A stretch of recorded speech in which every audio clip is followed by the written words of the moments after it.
I know you don't mean it to be so, but you have blood on your hands. You have a product. You have a product that's killing people. Accusations, tears, and rants. Senators grilled a group of social media executives on Capitol Hill today about the risks their platforms pose to teens.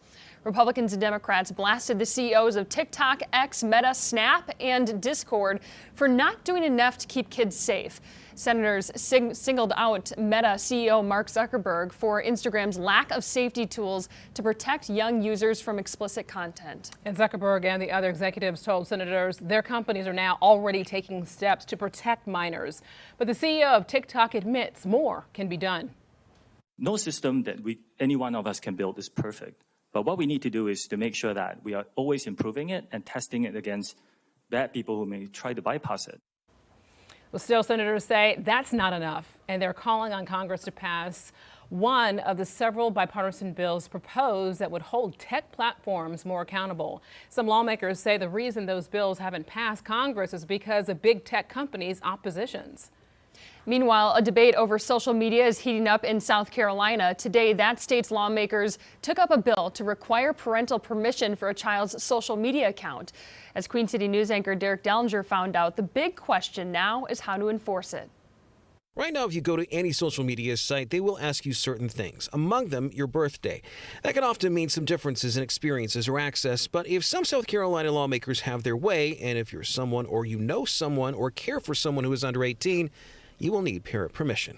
Well, I think, I have 3 young children. I don't want my daughter and my sons talking to people online that they don't know and that I don't know, for that matter. State Representative Heath Sessions of York County is one of the sponsors and supporters of House Bill 4700.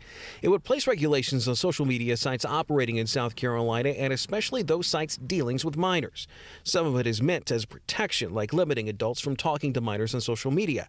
But minors would also need parental permission to sign up for any social media site. It would be interesting to me to see exactly how they do that from a technical perspective. How does one go about proving who a minor's parents are from a technical perspective and verifying that? Tom Blanchard is with Sterling Technology Solutions, and what he posed does not immediately have an answer. The legislation says websites should make commercially reasonable efforts to verify minor permission and suggests anything from a form to a phone call or video conference with a social media site to even giving a photo ID of the parent to verify it, and that the law says would be immediately deleted. Does that therefore mean the social media companies are taking on liability? That's an interesting question. I'm curious to see how they're going to do it. There is a universal consensus among those we spoke with and those who have commented on the bill. Children do need to be protected online.